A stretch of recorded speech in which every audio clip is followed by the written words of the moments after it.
যে খবরে চোখ রাখবো, বাংলার জন্য নিযুক্ত আরো 5 বিশেষ পর্যবেক্ষক, আরো 5 জনকে নিযুক্ত করলো নির্বাচন কমিশন। বিশেষ পর্যবেক্ষক পদে নিযুক্ত রবিকান্ত সিং, নীরজ কুমার, কৃষ্ণ কুমার নিরালা, অলোক তিওয়ারি, পঙ্কজ যাদব। বাংলার জন্য বিশেষ 5 পর্যবেক্ষক নিয়োগ।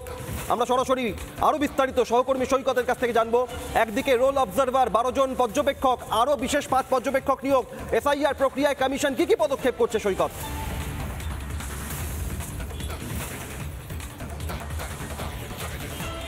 দেখো, আজকের সকালেই দিল্লিতে নির্বাচন সদরে এই রাজ্যে যে স্পেশাল রোল অবজারভার পদে যিনি নিযুক্ত হয়েছিলেন সেই সুব্রত গুপ্তের সঙ্গে মুখ্য নির্বাচন কমিশনারের মিটিং ছিল, ডেপুটি নির্বাচন কমিশনারও ছিলেন। সেই বৈঠকের পরেই কিন্তু আরও 5 জন রানিং আইএএস, মানে যারা আইএএস পদে বর্তমানে কাজ করছেন কেন্দ্র সরকারের বিভিন্ন মন্ত্রকে, সেই রানিং 5 জন আইএএসকে তাদেরকে এই স্পেশাল রোল অবজারভার পদে নিয়োগ করা হলো।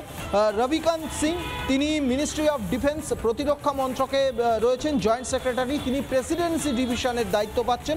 নীরজ কুমার ভানসার, তিনি স্বরাষ্ট্র মন্ত্রকে রয়েছেন, তিনি মেদিনীপুর ডিভিশনের দায়িত্ব পেয়েছেন। কৃষ্ণ কুমার নিরালা, তিনি তথ্য ও সম্প্রচার মন্ত্রকের জয়েন্ট সেক্রেটারি, তিনি বর্ধমান ডিভিশন। অলোক তিওয়ারি, তিনি ডিরেক্টর রয়েছেন ইকোনমিক অ্যাফেয়ার্স, তিনি মালদা ডিভিশন। এবং কেন্দ্রীয় গ্রামোন্নয়ন মন্ত্রকের জয়েন্ট সেক্রেটারি রয়েছেন পঙ্কজ যাদব, তিনি জলপাইগুড়ি ডিভিশনের দায়িত্ব পাচ্ছেন। মূলত যে স্পেশাল রোল অবজারভার পদে যে 12 জনের টিম, মোট 13 জনের টিম ছিল, সেই টিমের সঙ্গে এই 5 জন আরও যুক্ত হবেন। এসআইআরের যে প্রসেস, ইতিমধ্যে এনুমারেশন ফর্ম জমা দেওয়া, ফর্ম নেওয়া, ডিজিটাইজ করা প্রায় 90% কমপ্লিট হয়ে গেছে, কিন্তু এরপরে যে হিয়ারিং পার্ট আছে সেই হিয়ারিং পার্টটা একেবারে নিখুঁতভাবে করতে চাইছে নির্বাচন কমিশন।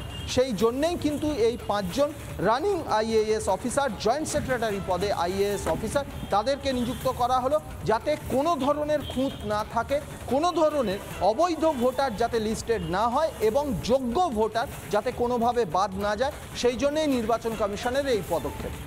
সৈকত, একেবারে এক্ষেত্রে দাঁড়িয়ে এখনো পর্যন্ত মৃত ভোটার, স্থানান্তরিত ভোটার, ভুয়ো ভোটার সব মিলিয়ে এসআইআর প্রক্রিয়া 4 নভেম্বর থেকে শুরু হওয়ার পর যে পর্যায়ে রয়েছে, কমিশন কি সন্তুষ্ট বিএলওদের কাজ, বিএলএদের ভূমিকা, ডিইও, এইআরও তাদের ভূমিকা নিয়ে?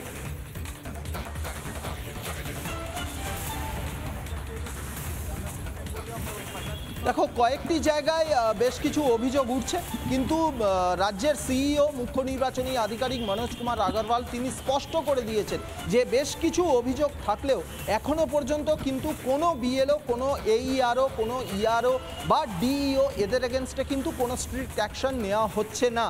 যাতে কোনো ধরনের স্ট্রিক্ট অ্যাকশন নেওয়া হচ্ছে না, তার কারণ কাজটা যাতে কোনোভাবে ব্যাঘাত না হয়, কোনোভাবে ব্যাহত না হয়, সেই জন্যেই কিন্তু সেই চেষ্টাই করে যাচ্ছে।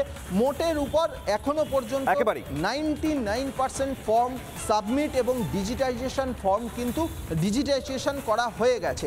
তো সেই জন্যেই এই প্রসেসটা যাতে কোনোভাবে থমকে না যায়, সেই জন্যে কিছু জায়গায় অভিযোগ আসছে, কিন্তু একেবারেই নজর থাকবে প্রতি মুহূর্তে। ধন্যবাদ সৈকত। নানা ধরনের কন্টেন্ট দেখার জন্য লাইক করুন, শেয়ার করুন আমাদের ফেসবুক পেজ, সাবস্ক্রাইব করুন আমাদের ইউটিউব চ্যানেল। পাশাপাশি অন্যান্য ব্রেকিং নিউজের জন্য অবশ্যই চোখ রাখুন রিপাবলিক বাংলায়।